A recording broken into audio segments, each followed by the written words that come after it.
Welcome back to the NRL Preview Series 3. We're going to be previewing the NRL's top 8 from last year in 2026. Where are the 2025's top 8 going to be finishing this year? Will they be securing NRL finals once again? Will some teams be pushing for a top 4 finish? Or do we expect some teams to regress? I'm here with Leaguie once again, and here we are. Let's rip straight into it. First team off the bat is the Cronulla Sharks. Ultimately finished in the final 4 positions when we look at, they made it to a preliminary final. Most people wouldn't have had them finishing in a top 4 finish once the finals competition commenced. Cronulla, I'm really struggling to figure out where they're going to finish this year. What do you think? Well, they're one of the most consistent sides in the comp, both in terms of results, but also in terms of the players in that side. One of their strengths for sure is that the combinations within that roster would be rock solid. You've had the same players playing next to each other now for pretty much since Craig Fitzgibbon came in as head coach, so they understand each other inside out. I'm pretty confident with them. Look, I think that they're a side who maybe don't have as many superstars as other teams around them. They've got the likes of Fanua Blake, who's brilliant, Nicho Hynes is a Dally M winner, Blake Brayley as well as establishing himself as one of the best hookers in the comp. But aside from that, it's just solid quality, I think, through their entire roster, which I think is definitely a strength they have ahead of other teams that will be competing for the top 4. They're a side who I sort of expect to be gradually building on the trajectory that they have in recent seasons, and they'll certainly expect a top 4 finish themselves and at least another prelim final appearance, having made the last 2. Yeah, I think that's fair. Melbourne Storm are the true NRL's Mr. Consistent, but if you're going to pretend the Melbourne Storm didn't exist, I think Cronulla fit that definition perfectly.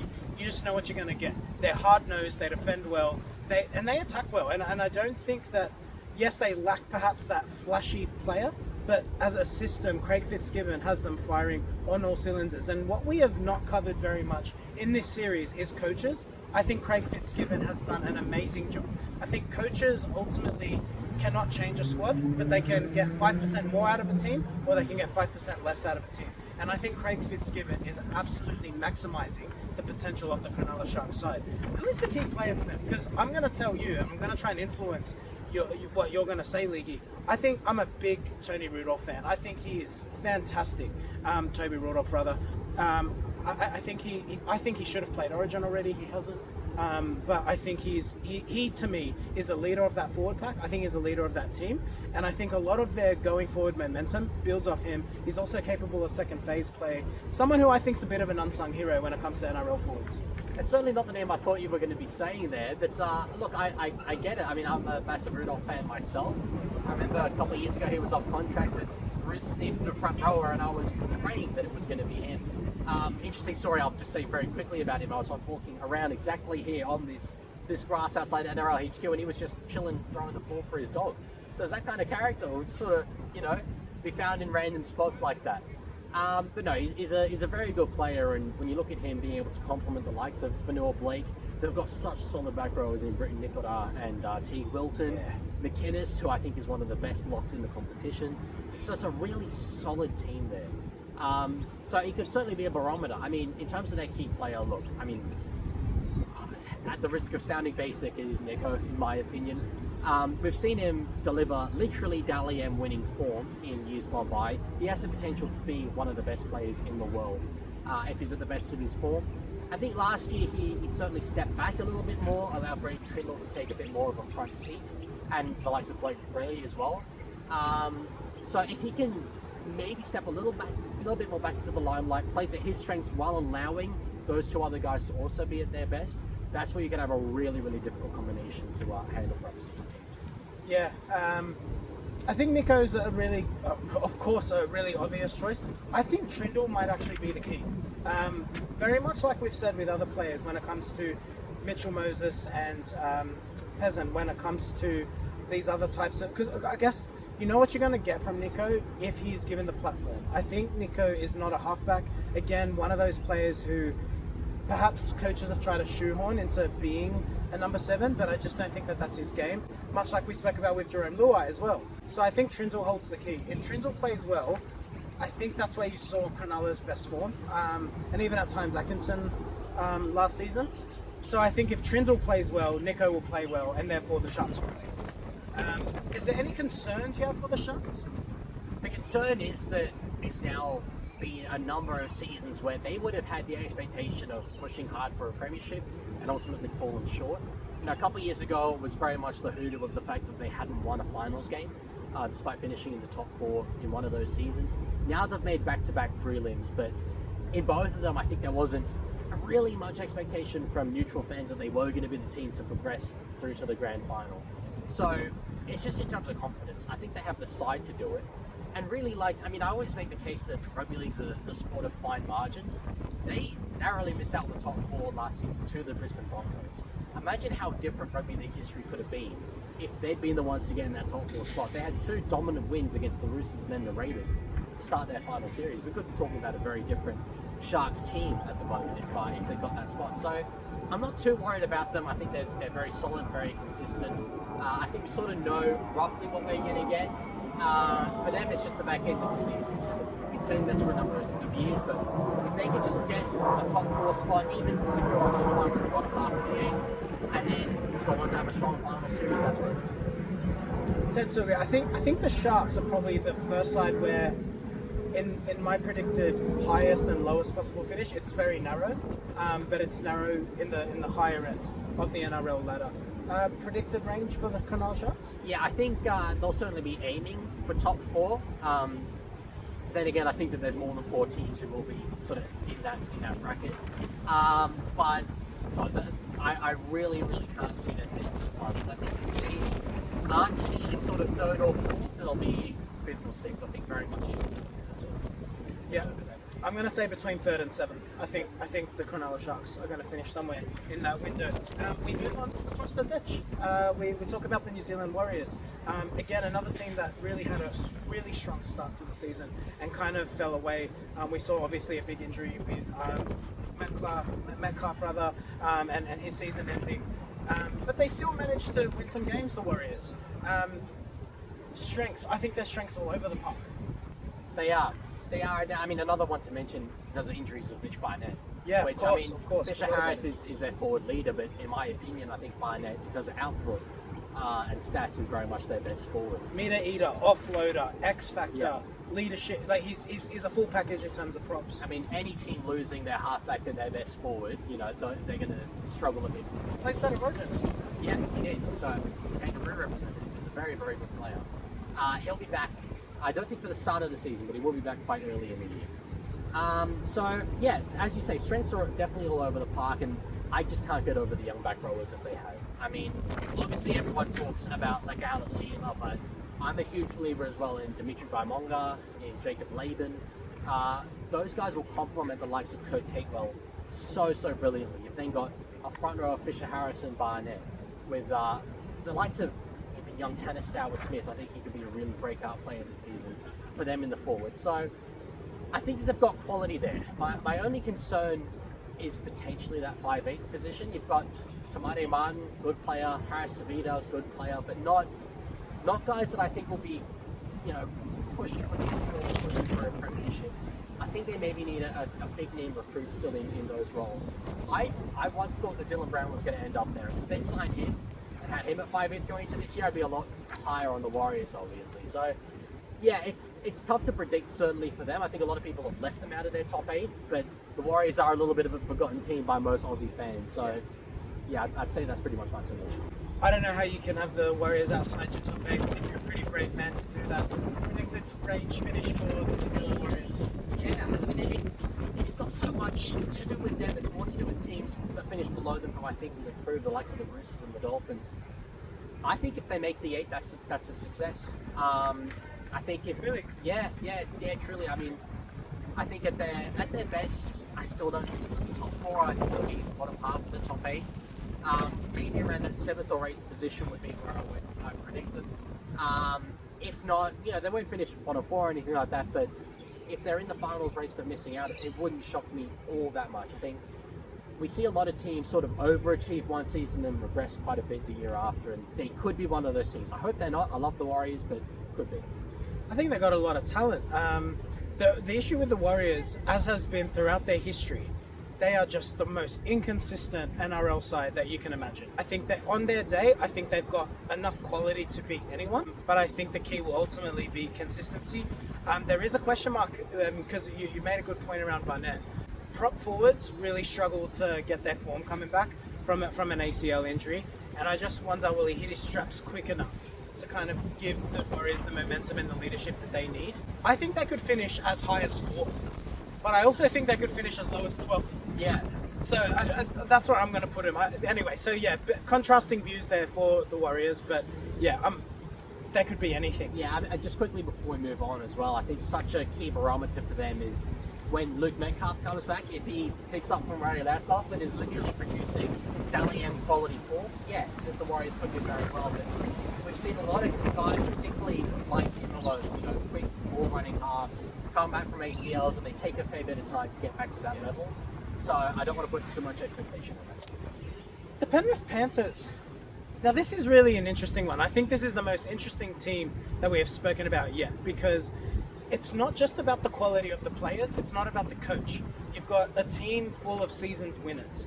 The first year where they've experienced disappointment in 5 years is worth being said. And the first year where they haven't been in an NRL Grand Final in the last 5 years, which is just remarkable and really should be celebrated. I think for the Panthers, it's more about psychology. Does the I'm not even going to say the failures, does the regression of last season motivate them to come back this season? Or is it all a case of we've lost more quality players, have the Panthers' best years now left them behind? It's really interesting you mentioned psychology, because that's exactly the word that I was going to go with. I think that it will have a positive impact on them. Looking at the characters that are in that side, I think they're going to be back with a vengeance. Reading this off-season, all the media and many fans sort of saying that they've got, we've hit the end of their era, writing off that little period.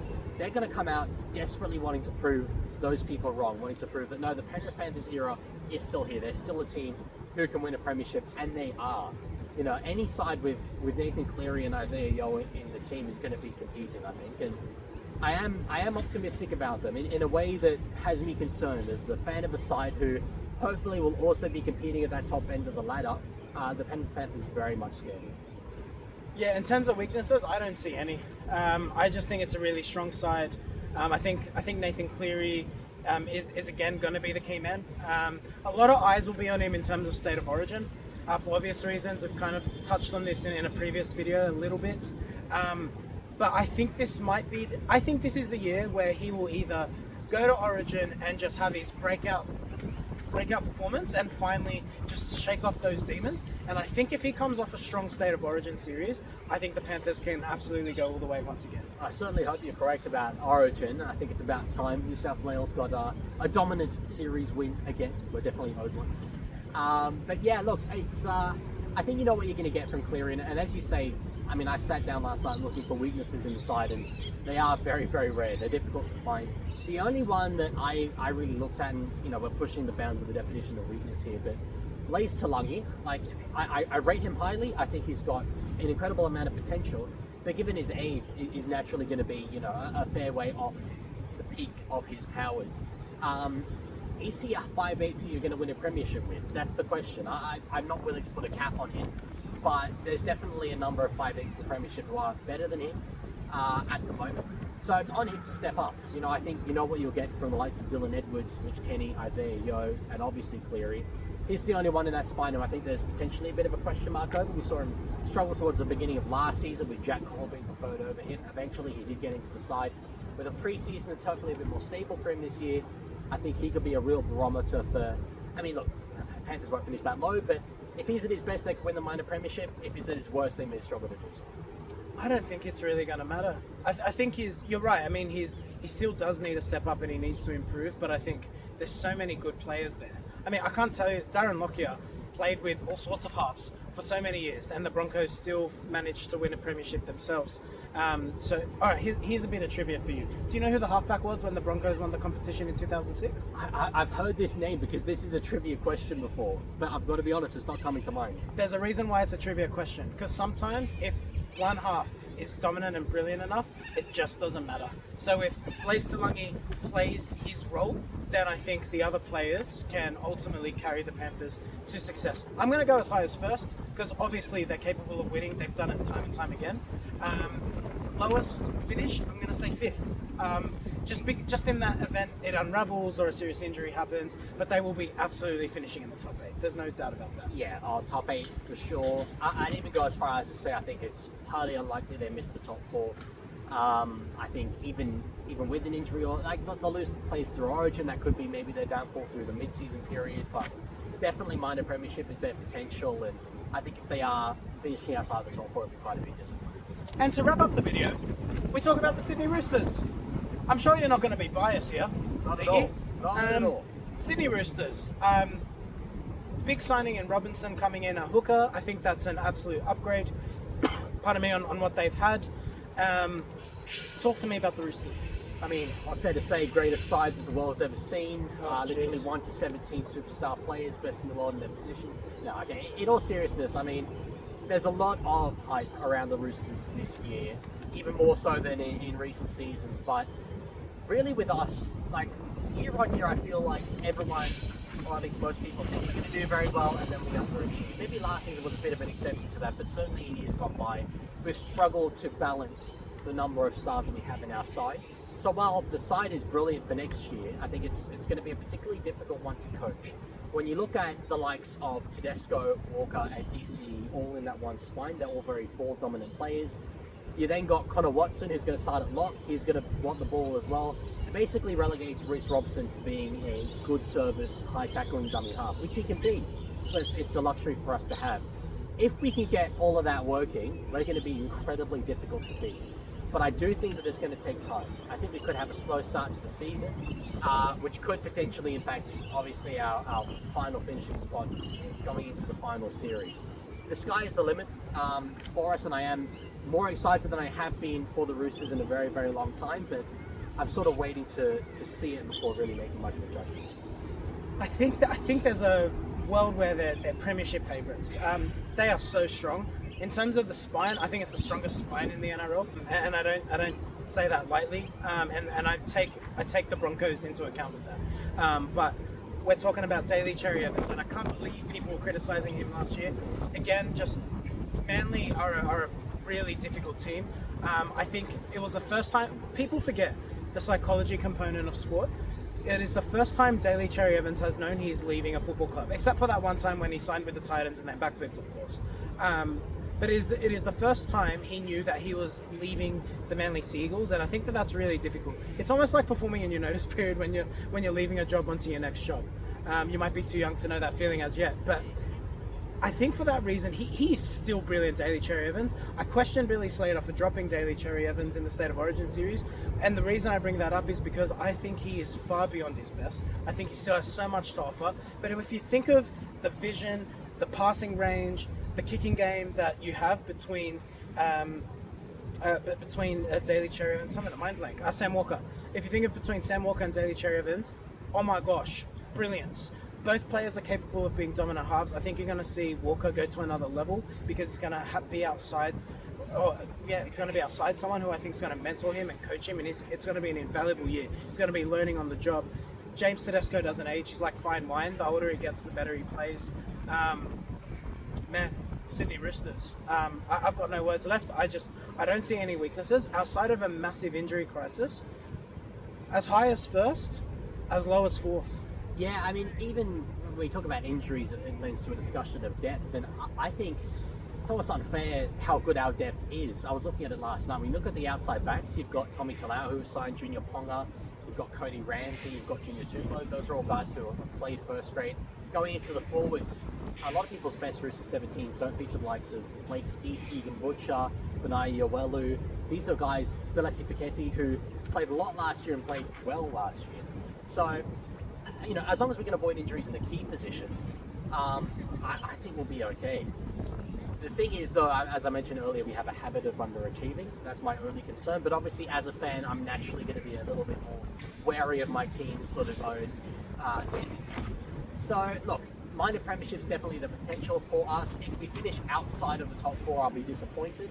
I have us sort of around that third or fourth position, solely because I think we could have a bit of a slow start. Could be a bit of a 2018-like season where we brought in Cronk and Tedesco and couldn't quite find the formula for the first little part of the year, but once it got going, the rest is history. So I think that's sort of what we could do. Really exciting year ahead for the Sydney Roosters. Will it come true? I guess we'll find out. So stay tuned for the final video. We're going to be previewing the Canterbury Bankstown Bulldogs, the Canberra Raiders, the Melbourne Storm, the Brisbane Broncos. See you soon.